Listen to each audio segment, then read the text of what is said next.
Hey guys, welcome back to another video. This one is all about Phoenix 200, Harman's newest color film, and honestly one of the newest color films in the entire world. Now I just want to preface this video and say it is a little bit different. I've just gotten into film scanning. You could probably see some of my setup behind me here. I also had Phoenix lab scanned while it was being developed, so I have a little bit of a comparison. Hey, how are you guys doing? I'm shooting some film in Florida today.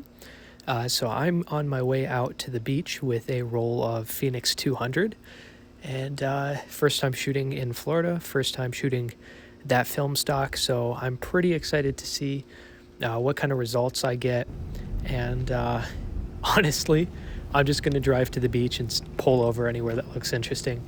It's not a whole lot of people here, but should be fun.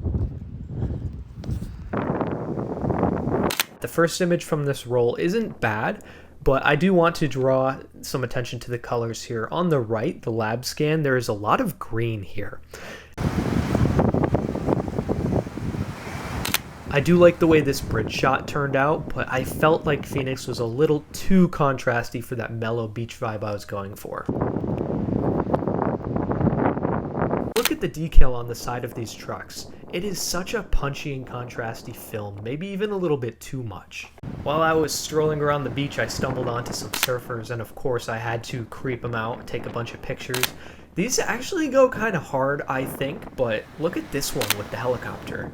That is probably my favorite photo from this entire roll. Notice how much bluer my home scan is compared to how green and gross the water looks in the lab scan.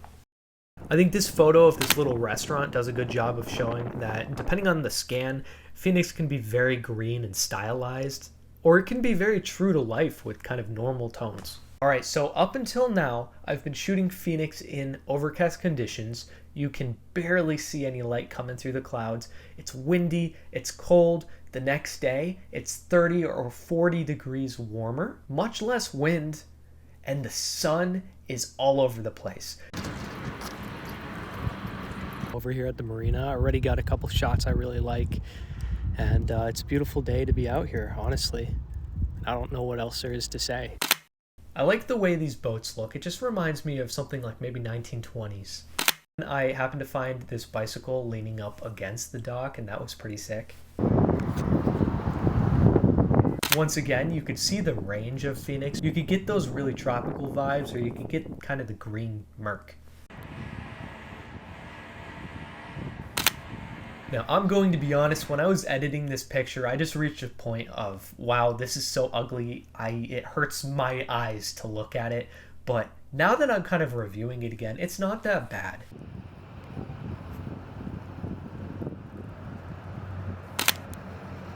Here's another example of just how much you can take that green out of Phoenix.